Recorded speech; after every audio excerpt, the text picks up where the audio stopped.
ಓಂ ಸಾಯಿರಾಮ್. ನನ್ನ ಮುದ್ದಿನ ಮಗುವೆ, ನಿನ್ನಿಂದ ಸಹಾಯವನ್ನು ಪಡೆದವರೇ ನಿನಗೆ ಗೌರವವನ್ನು ನೀಡಲಿಲ್ಲ.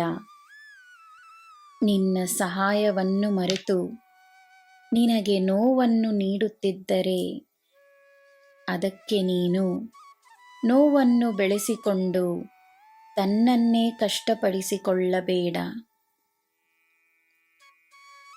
ಒಳ್ಳೆಯವರು ಹತ್ತಿರದಲ್ಲೇ ಇದ್ದರೂ ಆ ಒಳ್ಳೆಯತನವನ್ನು ಅವರು ಅರಿಯದಿದ್ದಾರೆ ಎಂದರೆ ಅದು ಅವರ ಕರ್ಮ ಫಲವೆಂದು ತಿಳಿದುಕೋ. ಅವರ ಕರ್ಮ ಅವರನ್ನು ಅವರ ಸುತ್ತ ಇರುವ ಒಳ್ಳೆಯದನ್ನು ಗುರುತಿಸಲು ಬಿಡುತ್ತಿಲ್ಲವೆಂದು ತಿಳಿದುಕೋ.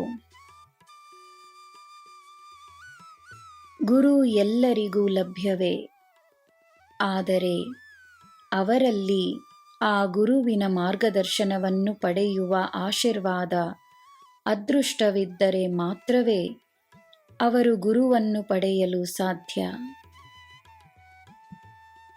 ಆದ್ದರಿಂದ ನಿನ್ನ ಒಳ್ಳೆಯ ಉದ್ದೇಶವನ್ನು ಯಾರಾದರೂ ಅರ್ಥ ಮಾಡಿಕೊಳ್ಳಲಿಲ್ಲವೆಂದರೆ ನಿರಾಶೆಗೊಳ್ಳಬೇಡ, ನೋವನ್ನು ಅನುಭವಿಸಬೇಡ. ನೀನು ಅವರಿಗೆ ಮಾಡಿದ ಒಳ್ಳೆಯದನ್ನು ನನಗೆ ಸಮರ್ಪಿಸಿ ಅವರಿಗೋಸ್ಕರ ಒಂದು ಪ್ರಾರ್ಥನೆಯನ್ನು ಮಾಡಿ ಮುನ್ನಡಿ. ಅವರ ಪಾಪ ಪುಣ್ಯಗಳ ಅನುಮತಿಯಿದ್ದರೆ ಅವರು ಮತ್ತೆ ನಿನ್ನ ಬಳಿ ತಮ್ಮ ಗೌರವವನ್ನು ನೀಡಲು, ನಿನ್ನ ಪ್ರೀತಿಯನ್ನು ಪಡೆಯಲು ಬರುತ್ತಾರೆ. ಬರಲಿಲ್ಲವೆಂದರೆ ನಿನ್ನ ಪ್ರಾರ್ಥನೆ ಅವರನ್ನು ಕಾಪಾಡುತ್ತದೆ ಎಂದು ನಂಬು.